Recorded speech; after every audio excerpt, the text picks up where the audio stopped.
Hello everyone, this is the Peaceful Revolutionaries, Sylvain Rochon.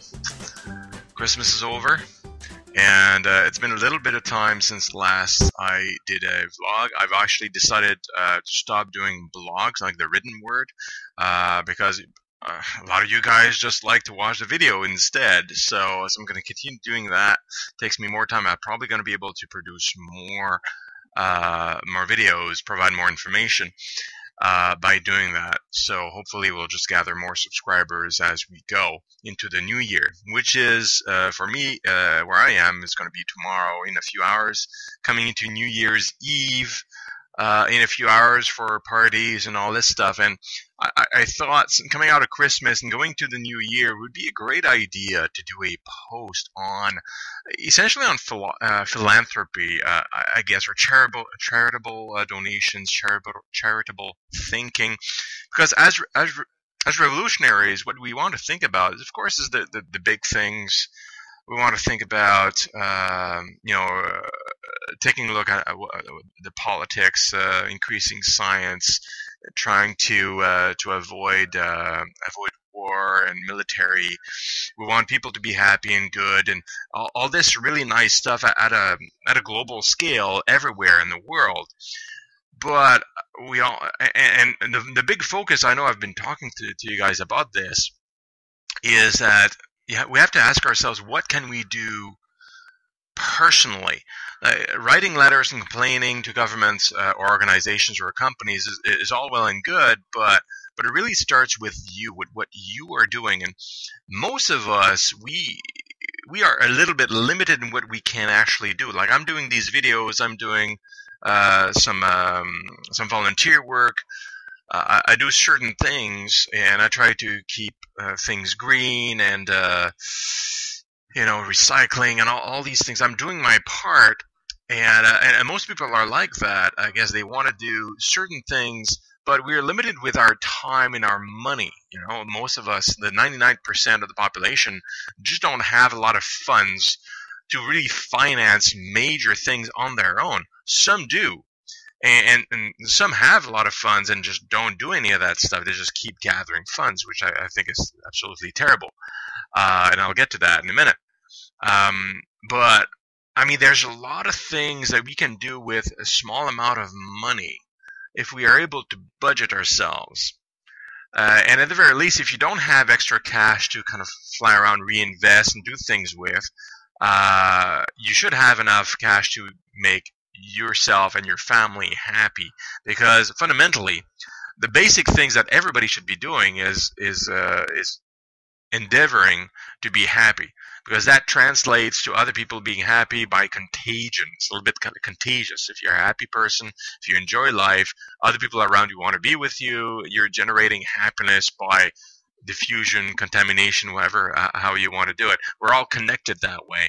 So fundamentally, we want to do that. Other people are a little bit more in the means that, we can just budget donations to charities, donation of time as well if you don't have money. Even though we work pretty hard during the week, and we work harder than ever, actually, even though we have technology and computers. But keep in mind that we all need to do our part to be participating in the global revolution towards peace, harmony, the golden age, if you want to call it that, where everybody can have at least the basics and be happy people. And that's where that's what I strive to teach and to promote as much as possible. And I'm assuming those that are following me, because I talk about technology, because I talk about all these things, you are all people that want to change the world for the better. If you are not, please unsubscribe. I don't want to bother you. So we are world changers. Now, I just want to point out a couple of things that have been discussed in the news a long time ago and up till more recently. Essentially, some people that I think are really doing really cool things. And we're talking about wealthy people here, and you've heard of these people, all of you. But I just wanted to point it out. I'm going to post some links so people can read more about this, what these guys are doing. And my hope is that we talk about these stories a little bit more around us, because people come into money, and they're able to think in that same way that these people are thinking, and that's really where I want to angle this. Even though they have huge amounts of cash to reinvest into charitable organizations, these people that I'm referring to, and I'm going to get to them in a minute, it's not. They're doing it not because they have loads of money. They're doing it mostly because that's where their mind is at. Just like you and I, they want to change the world. They want the world to be a better place. They want things. Whether they discovered themselves to be revolutionaries for good later on or earlier on doesn't really matter. Right now, that's what they're doing. And I think we should just teach ourselves and teach others around us to be of the same mindset as these individuals. It just so happens they have huge funds to reinvest in charitable works or really good causes. So that's great. But the more we think about these in this manner, and we talk about these examples that people know, then more people that have wealth, that have means, that have time or reach or channel, they'll also figure out that this is a good thing, and that may precipitate more of the peaceful revolution that we're all looking for. So here's a couple examples. I'm gonna start with something that you guys probably all know. I want to talk a little bit about the Bill and Melinda Gates Foundation. Everybody knows Bill Gates, the founder, one of the founders of Microsoft, and it was, I believe I read it was 2007. He created the Bill and Melinda Gates Foundation, which had a slightly different name at the time. Put into $1 billion right then and there into the foundation, and eventually, he started investing mostly into. Their focus as a foundation is mostly towards the extremely poor, to raise the extremely poor, their way of life, so that they to fight famine and things like that, as well as diseases in extreme in countries where there's a lot of severe poverty. And in America, they invest in educational ventures to help educate people, which is really, really important to me as well, because that's how we achieve peace, to talk to each other and to understand each other, understand that we are all human and we all want to have the same thing, right? So they started with $2 billion, and then more money came in to that fund. I want to explain the details. They're all in the wiki, in the link that I provided. And Warren Buffett joined this fund as well, who's also a very strong philanthropist. He was worth like $65 billion. That's at one point. I'm not sure his value now, but he essentially gave a lot of shares of his own companies to the Bill and Melinda Gates Foundation under conditions that these would be reinvested in charitable organizations and all that. So he's actually one of the chairs, along with Bill and Melinda Gates, of that particular foundation. They're doing like huge things, and it's considered the biggest, I think one of the top two, biggest privately owned foundations in the world. Like the foundation that currently has $43 billion in its coffers for reinvesting into charitable work. So it's really, really big. And they do a lot of work in Africa and everywhere, and they're very, very public about it. So that's one of the examples. Another one that has been going on for a little while, and I discovered recently, is Keanu Reeves, the actor. Now, he's probably not the only actor that does this, but Keanu Reeves is known, for his very mellow kind of lifestyle, very strong, peaceful philosophy of giving yourself. He's not a strong proponent of just giving money to charities himself. He doesn't want to do that. He doesn't do what he does and follow his philosophy because of tax breaks. He does it. If you follow the stories and follow the real stories of him, he does it because he feels it's the right thing to do.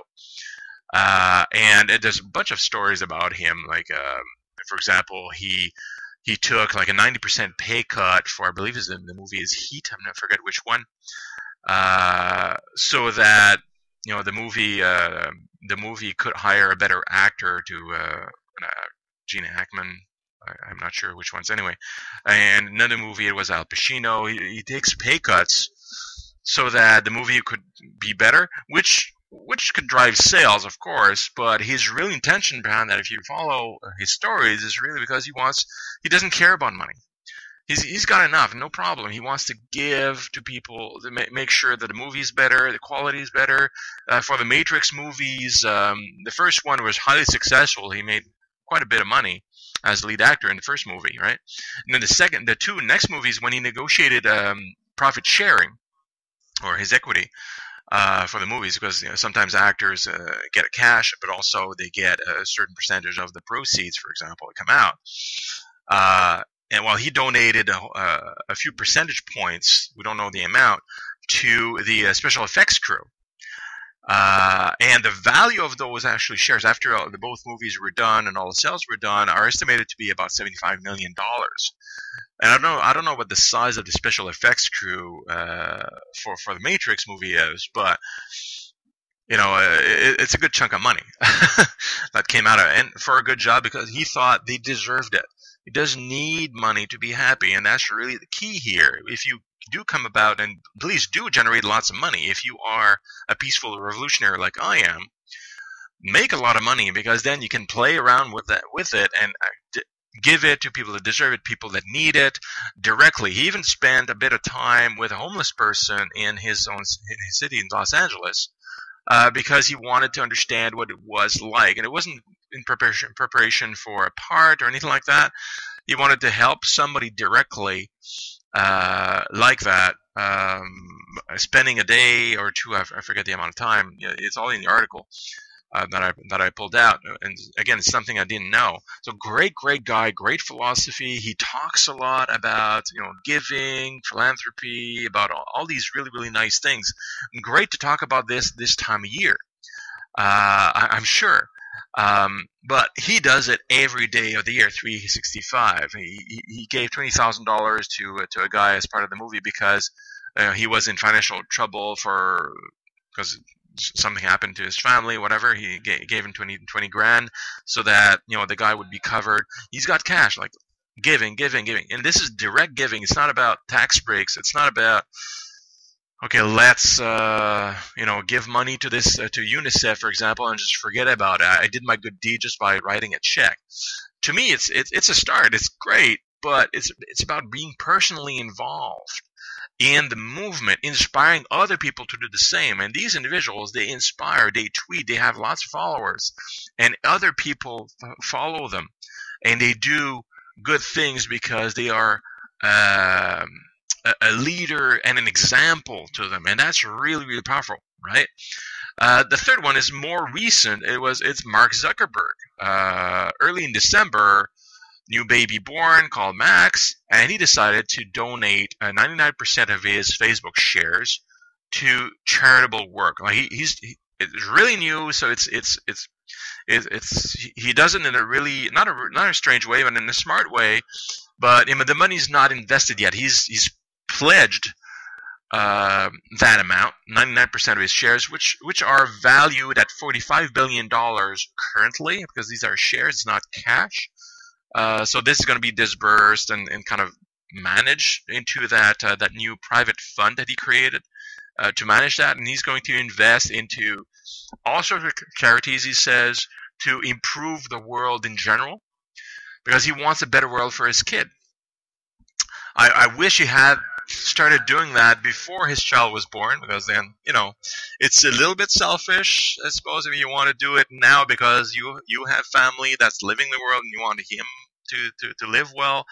But his heart is really in a nice place now, because he's not spending those $43 billion only for Max, for his son, but to improve the sake of everyone. So good example. We'll see how it pans out as it goes. But kudos to Mark Zuckerberg and his wife for the initiative. It's a great idea. And like I said before, you don't need to donate these huge amounts. These are just good examples of huge amounts because of who these people are, and they're very well much in the public eye. But think about this: people that are not as wealthy as that, we don't need huge amounts of cash to live well. You don't. So if you happen to have a decent amount of cash coming in, I mean, why not reducing your expenditures and spending a little bit more in charities, and spending a little bit more of your time into doing such things, and doing it in a smart way. I mean, these guys, they're not just spending cash; they're investing part of it to get interest, and they're investing part of it so that there's a flow, there's a roll of cash. Like, for example, if you have $1,000 to your name you want to give to charity, it's great. If you spend the full $1,000, then it's gone, and that's it. You don't have any more, right? So what these guys are doing, instead of spending the $1,000, they're spending $100 on a charity today and investing the other $900, and to get another, maybe in a year, another $100 that they can spend on the charity, and so on. So they make it grow so that it remains, and it keeps like a chest, like a war chest for good. It keeps growing, and then you can invest off the interest, essentially, and kind of doing it in a smart way, which means you may want to have some kind of a financial advisor if you want to do these kinds of investments in a wise way. You can also do it off salary. You just have a salary, a portion of your salary just goes to a different account, and you reinvest that account. Or we have in Canada, we have TFSAs, tax-free savings accounts, RSPs, and different things like that, where you can.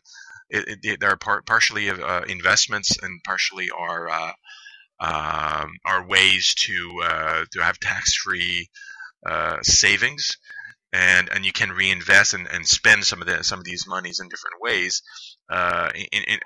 so that you actually put some in and take some out in a smart way, so it keeps growing and you keep spending. So over a period of 10 years, for example, let's say if you have $10,000 invested total, maybe after 10 years you were able to spend on charity work maybe $20,000 worth of that money, and you still have $10,000 that is there, like that's still there and still producing, so you can give every year. So you can make it smart. You don't need to give in one big shot and then you don't have anything else to give, right? And please give some of your time. Just don't write a check and organize it. Spend time, and that's really how these individuals become models, and that's really how you guys can become models in your community. Writing a check is a single story for one day and it's forgotten the next day inside a community.